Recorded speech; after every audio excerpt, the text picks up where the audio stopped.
My name is Ching Lam, and I'm a PhD student with Stephanie Gelka, Antonio Tarabla, and Philip Isola at MIT.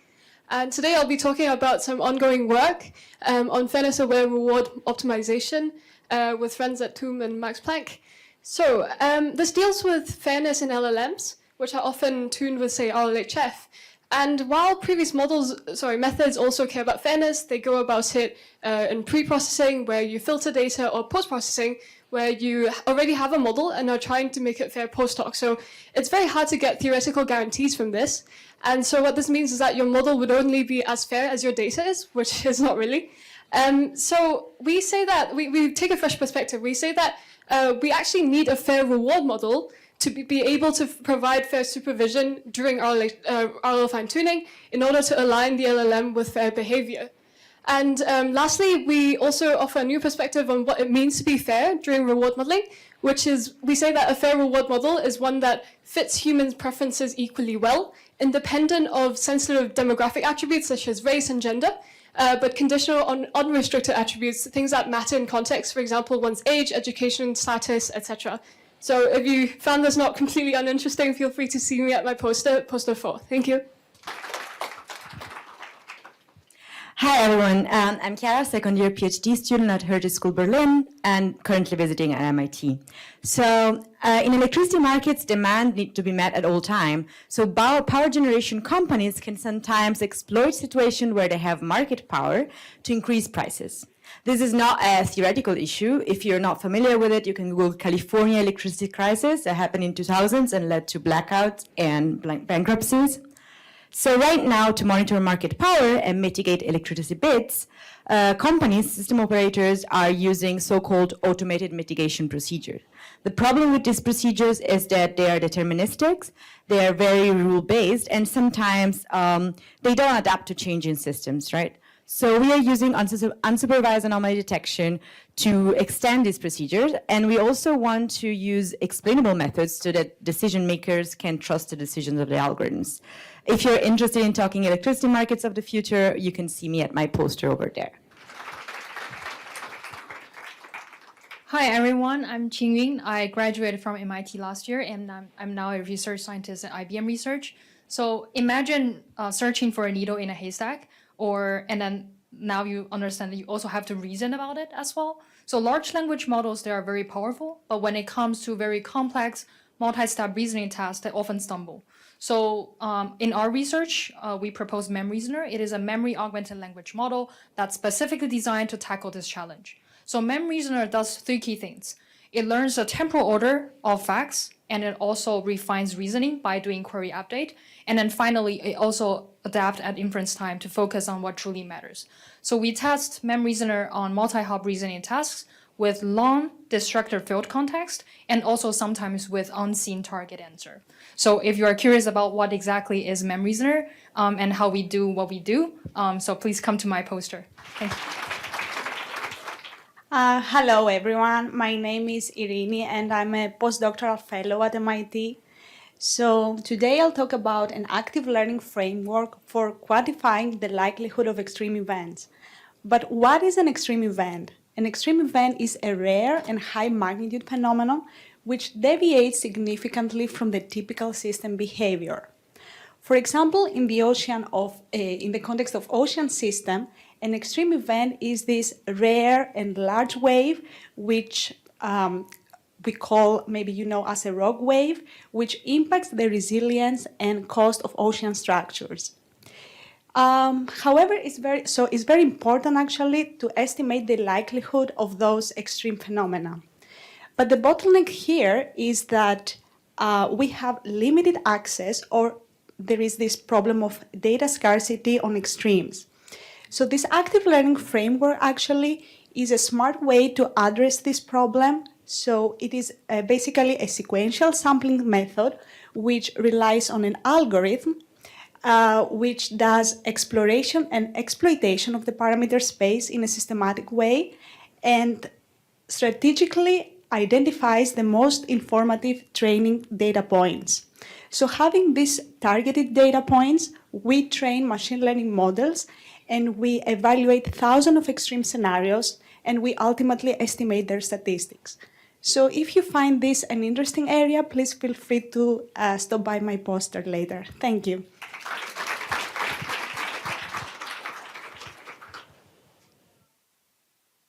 Okay, I think the slide's not updated, but I'll introduce myself. Oh, hi everyone, my name is Jasmine. I'm a PhD student in the Aeronautics and Astronautics department at MIT.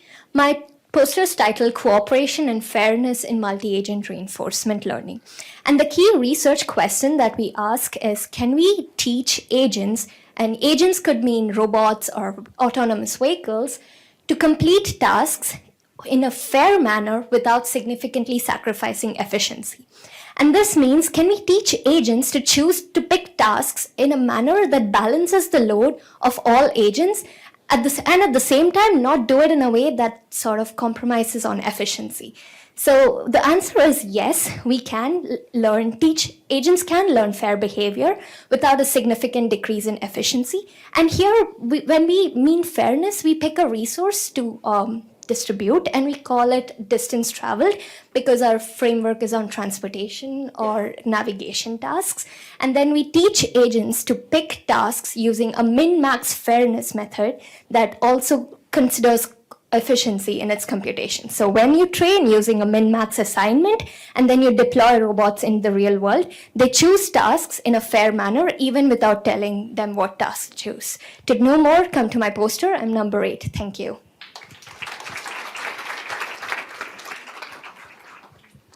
Hi, everyone. My name is Jenny, and I'm a second-year PhD working at MIT with Professor Tamara Broderick, and my research focuses on approximations to worst-case data dropping. So in a general data analysis, we collect a sample of data, and we attempt to draw conclusions beyond that sample. For instance, in a study on microcredit, researchers ran a randomized controlled trial. They collected data from 16,000 households, but it turns out that dropping just 15 of these households changes the substantive conclusions of this study. And so it'd be nice in general for, like, in a data analysis to check whether or not your scientific conclusions are robust against, like, very small fraction data dropping, right? And so it turns out that exactly checking this is very computationally expensive. And so recently there have been approximations developed using, like, linear approximations and greedy heuristics. But because these are approximations, we like to have some, like, theoretical backing, or like to know when they might fail in realistic data settings. And so that's what my research focuses on. Come over to my poster if you're interested. Good morning, everyone. In the past 24 hours, you've probably used a generative model. So you either used an LLM to generate text or proofread some text you had, or you used a text-to-image model to generate an image for maybe a poster that you were presenting at WiDS today. But have you ever had the use case where you enter a perfectly normal piece of text or a perfectly normal prompt, and then you get surprisingly inappropriate content? So I'll give you a concrete example. Let's say you're a geography student, and then you look up rock cleavage. And the model understands rock cleavage as like showing you the rocks. But in addition to that, it generates an image of a woman whose cleavage is showing. So for situations like that, it's very important to understand how and why this happens. And my project From Seed to Harvest looks at how and why this happens specifically in text-to-image models. So please visit my poster so that I can explain to you how we combine the human strength of exploitation with the machine strength of exploration to help us answer these questions. Thank you. Hi everyone, I'm Jessie. I am a PhD student at MIT. So decision making is hard, especially in high-stake fields like criminal justice and healthcare, where the decision can have life-altering consequences. In real world, a lot of times we rely on statistical methods to make such decisions, but these methods often mistake correlation for causation, which lead to biased conclusions and bad decisions. So to address these, we build systematic causal frameworks that can capture the real-world complexities and adjust for bias in observational data. So, for example, in criminal justice, we build this multi-stage framework to capture the life cycle of a typical criminal incident, from first 911 recording to later stages like recidivism. And we study the more probable source of bias hidden in the system. And beyond criminal justice, we apply survival analysis methods to build this kind of risk assessment algorithm for blood cancer treatment so that we can improve survival outcomes, especially in developing countries. So if you're interested, feel free to stop by my poster 11 later today, and I hope our work can convince you that causal inference really matters for decision making and really works by helping making more just and better decisions. Thank you. Hi, my name is Sol Rosito. I am a research fellow at Harvard and Dana-Farber, and this work is in the context of the LIFT-UP study, whose goal is to estimate cancer risk for people with the live-from-many syndrome. Ensuring data quality is necessary, and sometimes families can appear more than once in a dataset. And so I am presenting this method to identify families that are sufficiently similar to be considered as duplicates. So we define pedigree as a graph representation of a family, and then second, there are indicators that are associated with duplicate families, and so we have an initial partial labeling of pedigree pairs, and then we can train a random forest model using that pedigree pairs already labeled. And finally, we apply an active learning scheme in which we iteratively train random forests for further labeling. And with this method, we can label 99% of our dataset. Thank you. You're welcome to see my poster. Hi. So one problem with modern data sets is that there are often many data sources, but limited samples or observations for each data source. So for example, a healthcare data set or database may have many patients, but for each patient, there may only be a few records. And this can limit our ability to make predictions, models, or recommendations for individual patients. But if actually there are just a few key models that underlie all the systems, then we can exploit this shared structure among, say, all the patients and use that to improve our learning. So we formalize this idea by studying how to learn mixtures of linear dynamical systems, that is like time series, using a tensor decomposition-based approach, and we provide algorithms and learning guarantees. So my name is Marianne Ray, and I invite you to come to my poster to learn more or to check out our archive preprint. Thank you. Hello everybody, my name is Mridula Shan, most people know me as Mally, and I'm currently an undergraduate at Harvard studying statistics and developmental biology. And for today's conference, I'm presenting a platform that I created to monitor breaches against healthcare data in real time using information published by the Department of Health and Human Services from 2009 to the present day, 2025. So for context, in every month of 2020, 1 million individuals had their medical data breached, and this led to security exploitations in over 560 organizations during the height of the COVID-19 pandemic. Unfortunately, this trend has only been getting worse over the past 5 years, so the purpose of this platform is to help patients and providers monitor these attacks in their own communities using features like a map of attacks across the United States, frequency graphs to understand these trends over time, so from 2009 to the present day, as well as statistical modeling for understanding the effects of these variables of interest. So if you're interested in learning more about this platform, you can access it using this QR code or this link, and you can also stop by my poster, number 14, to learn more about what these trends can tell us about how we should secure these medical systems. Thank you.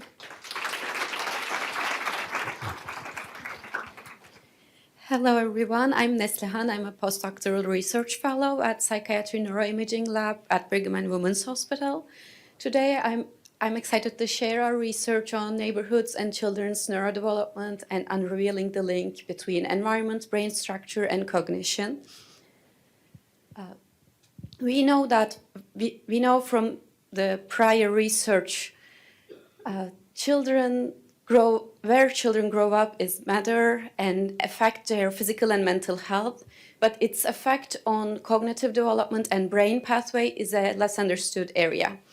And we studied over 6,000 children and assessed their educational, socioeconomic, and environmental disparities, whether affect their brain pathways or cognitive functions using multimodal data approach. And we found out that children grow up under-resourced areas shows a reduced brain connectivity and less development in critical brain regions, and decreased cognitive functions like language, executive function, and processing speed. And we believe that this highlights the need for the public health initiatives to reduce disparities for children in under-resourced areas. And I hope to discuss our research further in the poster session. Thank you all.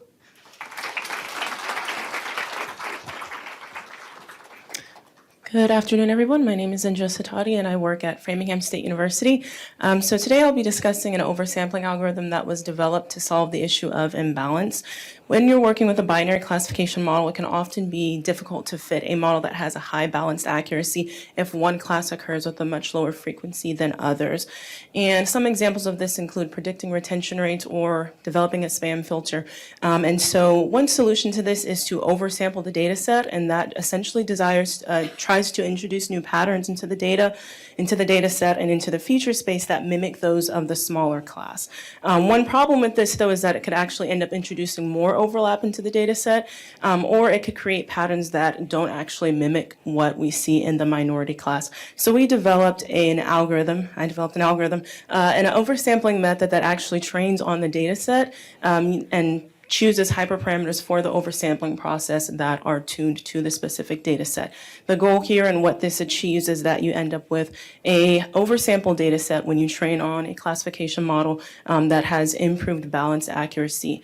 So if you're interested in learning more about this and balanced learning or institutional research, please feel free to stop by poster 16 back in that corner there. Thank you very much.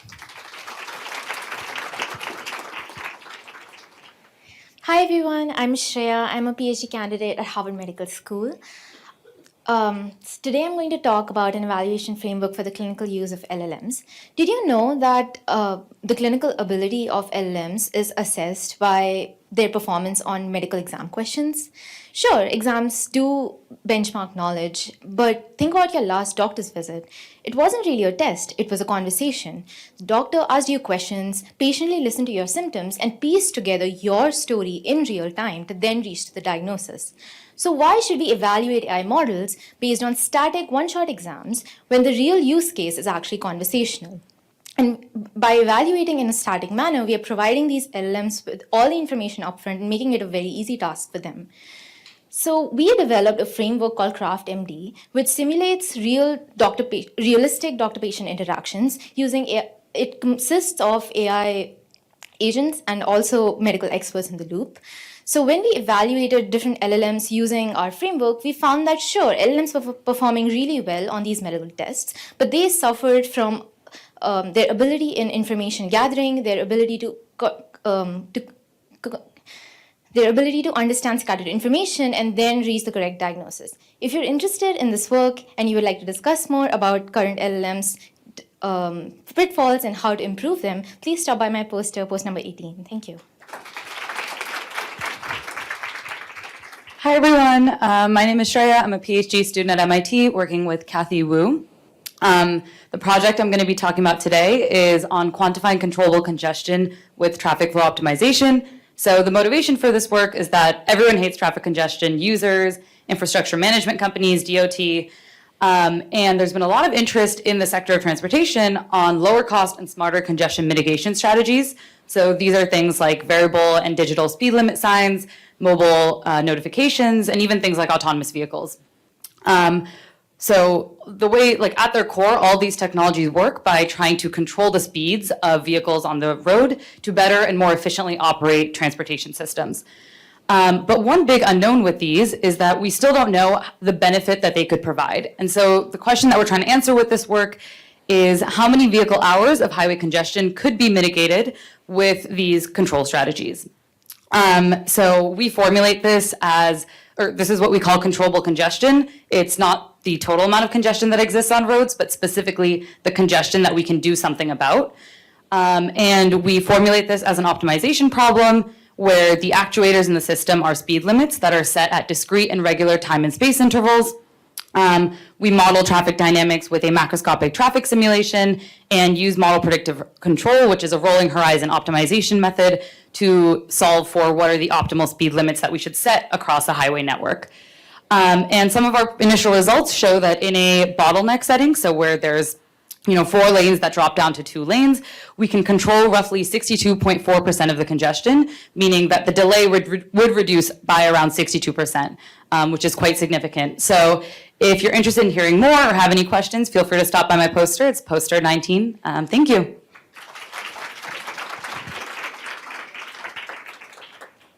Hi everyone, my name is Sukanya. I'm a first year PhD student at Harvard at the Majumdar Lab. We do computational health informatics.